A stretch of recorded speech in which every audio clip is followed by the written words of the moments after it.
Hello there, brothers. I'm on a fast. I want to do a little fasting log. Talk about it so you get inspired to do it yourself. I just finished the 18th day of a fast. It's the longest I've ever gone. Before this, I went 17 days about 2 years ago. That was much rougher. That one, I actually had to quit it because I got 7 or 8 boils on my backside and they were hurting all along, but then they started to make me weak, so I called it off. But I've had no strange phenomena like that this time.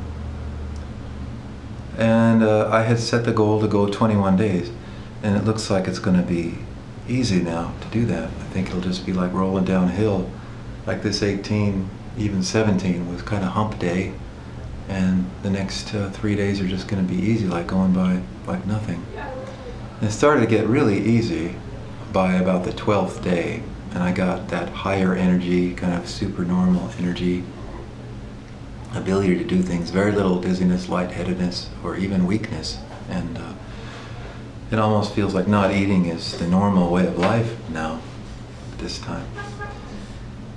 I don't feel a craving for food or long to end the fast.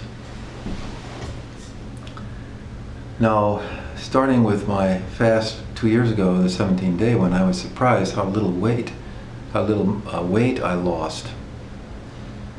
It used to be, even with a week fast, I'd start to look haggard and thin, but a lot of it is actually your attitude, and more importantly, your ability to absorb prana, which develops over time, and meditation technique, and as well as fasting itself. Fasting itself increases your ability to absorb prana and live on the pure life energy. That's why fasting can even be done. So this time, like last time, I'm a little thinner than usual, but nothing drastic, and I haven't lost much weight. In a way, it's kind of disappointing because I want to, lose more of the inner impurities and, clean it out, But one thing about fasting is the ground you cover becomes easier to cover next time. So if you've learned to go 5 days, it gets pretty easy to go 5 days. Your body kind of remembers that. If you've gone 2 weeks, it becomes easy next time to go 2 weeks. Now in this fast I made a couple of exceptions to it, which I'll tell you about. I had a quantity of juice, natural juice, about this much, about every 3 or 4 days, so about 4 times, maybe 5. Each time I had to do a walk, a long walk. I had a bottle of pure juice, like this one, 16 ounces. Of juice that's natural with no additives or sugar, and I had to do that because on several occasions I had to take a long walk or a difficult walk in hot sun. One time carrying something, I had to go rescue a car and start it and carry an emergency battery there. And when I would start to walk, I got the pain in the heart. Now if you're on a longer fast, the heart is kind of the thing of interest and concern, and on exerting yourself you may indeed feel pain in your heart. At that time you should stop the exertion or drink some juice, some good healthy natural juice that has natural sugar, not added sugar, not junk. You don't want to have any junk. So I had the pomegranate juice, and once it was a blueberry juice, and that's the only thing I've had of food up to this time. Now I've gone through all the stages of fasting that I've experienced in the past. I started fasting when I was 16, 17, and I've done maybe 10 or 15 in my life. And there's several stages. I've talked about those before, and I've seen every one of them except one, which is the stage of more vision and dreams and mystical developments, which naturally occur on fasting. Is why the Native American Indians, and not just the saints of the white European monasteries, the monks and nuns, fasted to get spiritual knowledge and for the destruction of obstructing karma. does that. Now, I started this fast, like always, with special prayer purposes. I was finally motivated to do it by a situation that I wanted to change, a situation with a family member that I wanted to see a change, and beneficial change, and some things improve and get out of a stuck situation. And the past 5 or 6 fasts I've done, if I had that one prayer wish, and I told God about it at the beginning, if I tell God, you should always tell God what you're fasting for, it usually comes true on the 3rd or 4th day. And that happened this time. I decided to keep going because I wanted more good things to happen. So many good things are happening. I have a list of almost a dozen boons that have occurred, and some of them things that haven't moved, I've been praying about for a long time. And so I decided to keep going. But it was a wonderful answer to prayers that happened on the 3rd or 4th day. I got an email informing me of a change.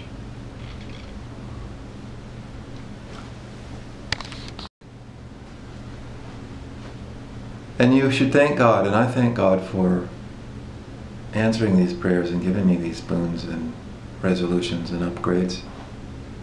But the real grace is when God's kind enough to you to teach you about fasting and show you about fasting so that you'll have faith in it and try it. The reason I do these videos is to teach and inspire other religious men to believe in the fast and its significance.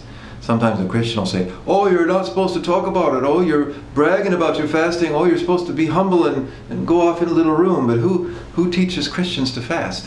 Who sets the example? That's why I'm doing this. I don't think I'm special because I fast and I'm the only one who will fast or will or should. No, I think all religious men, including Christians, should fast. It's a powerful austerity. The highest thing it does is it clears the way to the transcendental perceptions within, the divine perceptions of God. That's the ultimate, highest outcome. It's important to realize there's a metaphysical reason you get your prayers answered through fasting. You could say a mechanical reason. In the end, it's God's grace and God answering you, but part of that answer was showing you to fast. I mean, your instincts that showed you that.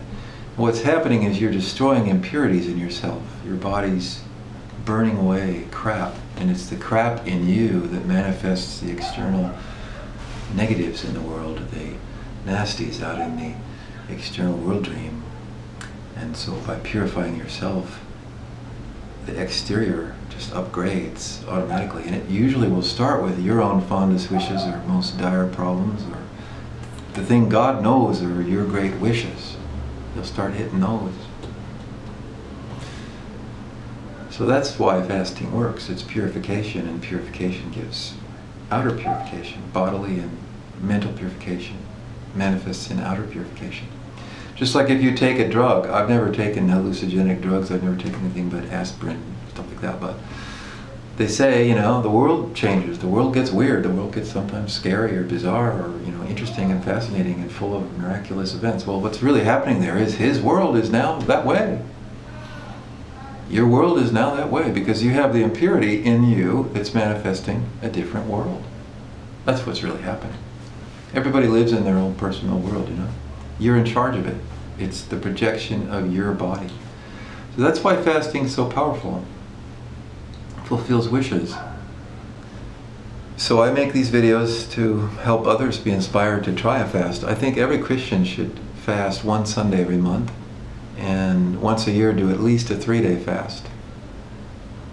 It's really not until you get beyond 3 days that you enter the real interesting fasting zones and the energy time and the clarity time and the time of vision and better dreams and lucid dreams and so on, and guidance. Sometimes a Christian will say to me, oh, you're being proud, you're not supposed to show, that you're fasting and talk about it, you're supposed to hide yourself. Well, these Christians have never even tried fasting, they're never gonna try fasting. It's like, oh, you're doing it wrong, but they don't care about fasting, they don't even believe in it, My motive here is to say, hey, you can do this, do this. But no, I don't make these logs because I think I'm special or that it's unique that I fast. I think all spiritual people, that means religious people, should fast, especially the men, because it's a Shiva thing, it's an asceticism thing, it's the sharp Shiva spirit. Now I want to talk about the phases or stages of fasting, and the first day is just a hunger day where you just miss meals, and you might feel uncomfortable about that. You might have a growling stomach, and you wish you could eat, and you think about the food. You suffer in a certain particular way. But that only happens one day, really. That type of suffering. It's kind of an everyday suffering. The body's used to us going a day without food, and it doesn't think we're fasting yet. It just thinks, oh, no food. It's when you go to the second day and you still refrain from eating that the body goes, oh, he's fasting. We're going to go into fasting mode, and the ancient program of the body kicks in of purification and cleansing, and you start to really suffer then. You suffer because of the purification, and day 2 and 3 are usually the worst, and you wake up fluey and feeling all yucky and mucky, and this starts to lighten up after usually the 3rd day, or at least after the 4th day, and then you're more in a phase of some weakness and lightheadedness. When you get up, you start to black out. You have to get up slowly and maybe grab onto a wall and hold onto something, and you also have some times where you can't concentrate well or don't remember things well, and those come in and out, they don't stay. Eventually you come into a time where food seems distant and you don't think of food anymore. Occasionally in those first 5 or 6 days you may think of food and remember dishes you haven't had in a long time and think you'll make that again when you break this fast, and you love they kind of come into your mind, but you shouldn't think about the food. You should keep it away from your mind. It'll torture your body and make you start to hunger. I set the goal of 21 days because I'd never done that. I'd never done 3 weeks. I'd done 2 weeks and more, but I hadn't done that, and I always thought, well, if I do 21 days, it's half, even a little more than half, of what the ascetic and sadhu and Sadguru of Christianity, Jesus Christ, did in the desert. I would have done half in this life. And I liked that idea. Christians should indeed follow his example. I think Christians should fast at least one Sunday every month, and then once a year they should do at least a 3-day fast, if not more. Because remember, the first day is just hunger. The fast hasn't started yet. The body hasn't got the kicked in yet to the ancient fasting program. Doesn't really know you're fasting. It thinks you just missed the food that day. The second day, if you go without food, then the fasting program starts. The body says, oh, he or she is fasting. Wow, we can do stuff. And it starts to go into cleanup mode. So it's not really till you pass 3 days and get through the worst suffering, or go into days 2 and 3. When you go into days 2 and 3, you're really